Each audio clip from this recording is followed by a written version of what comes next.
गेल्या 6 महिन्यांपासून जवळपास 21,000 कोटींचं बिल थकवल्याचा दावा करत कंत्राटदार महासंघाने उद्या प्रत्येक जिल्हाधिकारी कार्यालयासमोर आंदोलनाचा इशारा दिलेला आहे। कंत्राटदार महासंघाच्या या आरोपांवर बोट ठेवत विरोधकांनी सरकारच्या तिजोरीकडे बोट वळवलंय।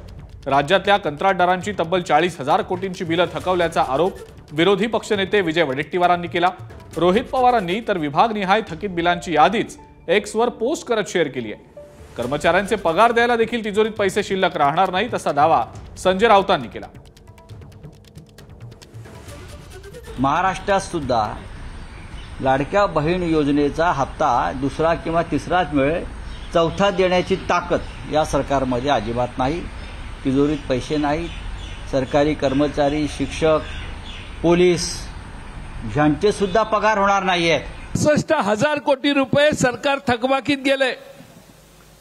कॉन्ट्रॅक्टरना देण्याना पैसे नाहीत। एकनाथ शिंदेंच्या काळात शेतकऱ्यांच्या सगळ्यात जास्त आत्महत्या वाढल्या, पण आता थोड्या दिवसाने महाराष्ट्रातल्या कॉन्ट्रॅक्टरांच्या देखील आत्महत्या वाढायला आता सुरुवात होईल। आजच मला वाटतं बातमी आलेली आहे की 40,000 कोटीची थकबाकी कॉन्ट्रॅक्टर्सकडे या सरकारची आहे। यांचे आवडते लाडके कॉन्ट्रॅक्टर्स आहेत, त्यांना पैसे दिले जातात, त्यांची बिलं काढली जातात, 10% ॲडव्हान्स मोबिलायझेशन दिला जातो, त्याच्यातून स्वतःचे टक्के काढतात हे। पण हे सगळं होत असताना दुसऱ्या बाजूला आपण पाहतोय पुण्यामध्ये 20,000 कोटीचं एस्केलेशन, म्हणजे एका बाजूला 40,000 कोटी दिले नाहीयेत आणि काल पुण्यामध्ये 20,000 कोटीचं एका रस्त्यासाठी एस्केलेशन झालेलं आहे। हे सगळी उधळपट्टी आहे, ती आम्हाला थांबवायला लागेल। राज्यातल्या वेगवेगळ्या खनिजातून मिळणारी रॉयल्टी खूप वाढली आणि बँक लोन काढण्यासाठी जी स्पेस असते ती अजून खूप हाताशी आहे।